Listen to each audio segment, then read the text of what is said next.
Oi, fala aí pessoal, bom dia. Você está escutando o Inglês no Rádio. I am your host, Foster Hodge. This is your daily dose of English.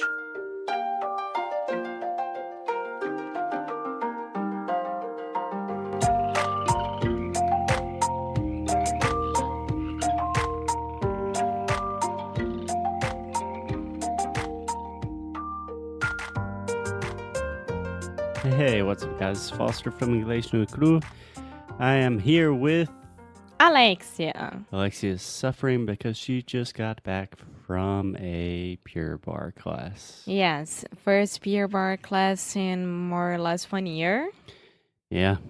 And If you want to hear about Alexia's experience with Pure Bar and how she is feeling right now, check out, I believe it is episode 9, Pure Bar and Exercise from Hell. yes, really it's fun. all about tuck and lift. Tuck, And lift. tuck. And lift.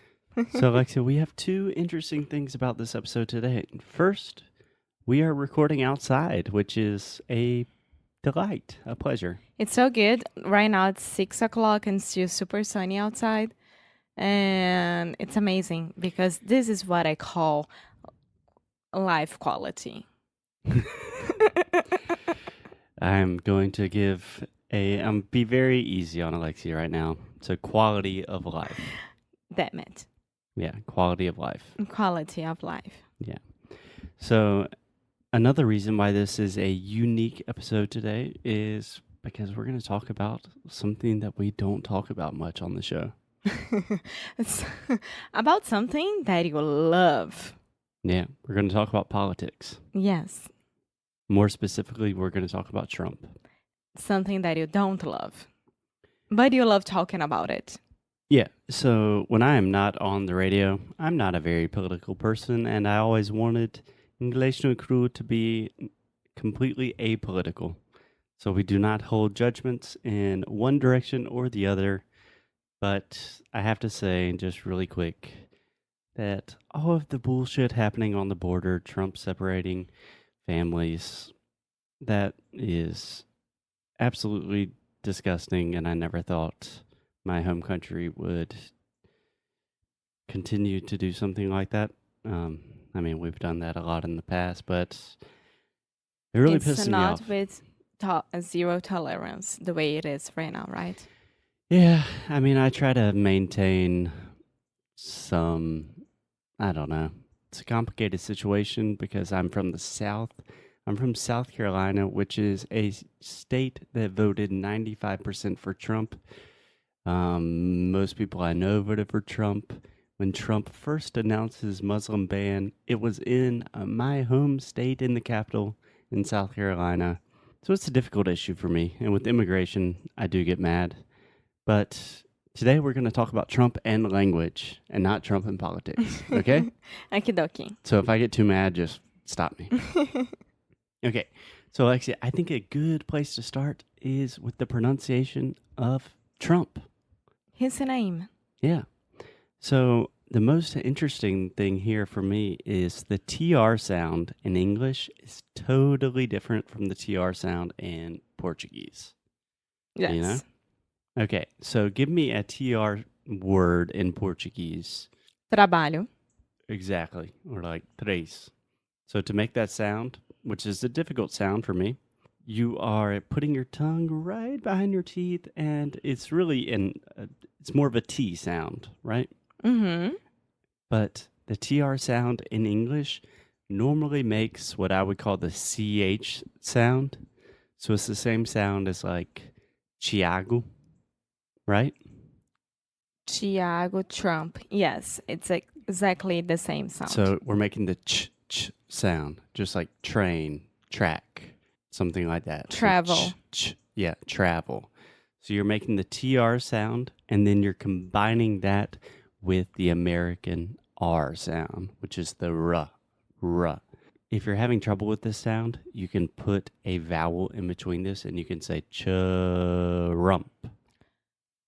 Trump. Ch-rump. Trump. Okay, now put a stress on the second part and say ch-rump, ch-rump, ch-rump. Trump. We'll try to put it. Sorry. Chirump, chirump. Yeah, and when you keep saying it faster and faster, that middle sound just disappears, and you can say Trump. Trump, Trump, Trump. Trump. Excellent. If you say 3 times, he will disappear. Yeah, exactly. So the second thing that I think is worth noting is the U letter. This is actually o som do schwa, que a gente fala muito sobre o som do schwa em Sound School e também no podcast. Mas o som do schwa, que eles são bem relaxado. So when I'm thinking about something and I don't know exactly what to say, I say That is the schwa sound, right? So we're saying Trump. Trump. We're not saying Trump. We're not saying, what do you think about Donald Trump? Ou It's Trump. Trump. Trump. Exactly. And then finally, there is no vogal de apoio. So you don't want to say the E at the end. The last sound is the P sound, the P. So we're saying Trump. Trump. Perfect. Does that make sense? Yes. So can you say his entire name? Trump. Trump. Donald Trump. Yeah. And Donald, the first sound Donald. is Donald. Most Donald. people want to say, most of my students want to say Donald, but it's da, just like prato chato. Donald Trump. Donald Trump. Donald Trump. Donald Trump. Yes, the devil. Oh my God. I'm just kidding. So another thing that Donald Trump is super famous for, probably his most famous phrase is "Make America Great Again." It doesn't make sense, this phrase at all to me.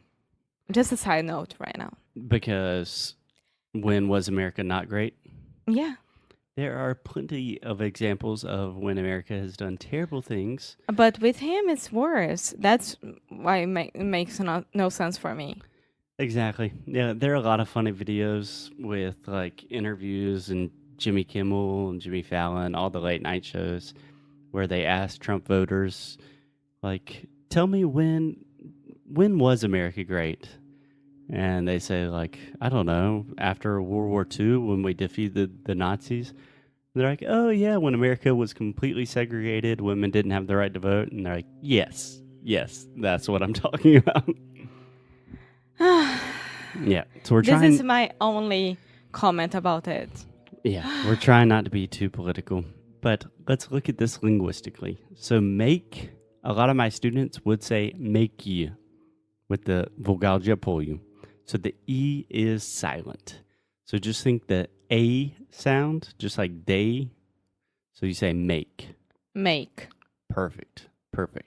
Now can you say the name of the country in which you are in now? United States of America. America. America. Exactly.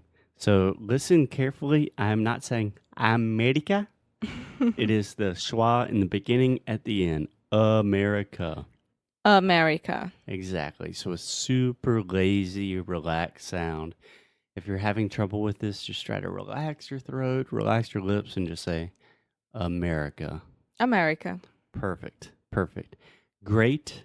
Again, we have the A sound, just like eu dei dinheiro para alguém. So great. Great. And you don't want to say great. Great. Just great. Exactly. And then again. Again. So again, the first sound in again, é o som do Schwa. again. Again. That super lazy, relaxed sound. Does that make sense? Yes. Make America great again. Cool. So can you say his name? Donald Trump. It's like Lord Voldemort, like the one who must not be named. So Donald Trump, make America great again. So one more thing I wanted to mention is Trump says a lot of weird shit. Like, obviously, the content of what he says is weird and offensive and horrible. But also, linguistically, phonetically, it's very interesting and weird. So one thing he says all the time is big league. Have you heard this before? I never, of course, I heard big league, but not him saying that. Yeah, so Trump, for some reason, after everything, when he wants to say, like, in a big way or, like, in a really important way, He says big league. League would be like liga, Uh-huh. right? Right. So technically, this phrase comes from baseball. Yes. So in baseball, we have the minor leagues, which are professional baseball players, but they're not good enough to go to the major league, which we call the big league, right? So I don't know, in like the 1960s or whenever Donald Trump was learning to speak English, a lot of people would say like big league, like, oh, now you're in the big leagues. Yeah. So it's a weird baseball reference that no one understands, but for some reason Trump does not pronounce it, like he does not articulate everything. So it sounds like big Lee, which is an adverb Bigly. that no one uses, that a lot of linguists have argued about this, but it really exists. The word bigly exists. It's like, It's the same as like hugely. Something is hugely important, tremendously. You could say bigly important. No one says that. But I was looking online and there are like recordings with the exact like ups and downs of the intonation of Trump. Like, is he saying big Lee or big league? And then finally, a lot of linguists decided he's saying big league. And then Trump had to say, like, oh, yeah, I'm saying big league. And we're going to crush China big league. So it's weird. I never knew that. Yeah, it's weird. He says a lot of weird things. So I think a good thing for our students to practice would be if you could say Donald Trump and make America great again perfectly with a perfect accent. I don't want you to repeat that like in the streets or support that ideology, but it will help your pronunciation. It's important, of course, because It's he is the important. president of the United States of Yeah, I America. hear it every day. Yes. Yeah. So tomorrow we're going to have a lot of really, really funny things that Trump cannot pronounce. So there are a lot of funny words that Trump simply cannot say correctly. So if you're feeling bad about your pronunciation, if you're having difficulties, tomorrow will make you feel a lot better because even arguably the most powerful person in the world cannot say the most simple words. So tomorrow we'll have a lot of fun with that. Okay. Perfect. Cool. Okay. So I'll see you tomorrow. See you tomorrow. Until then, keep America great. Bye. Ciao.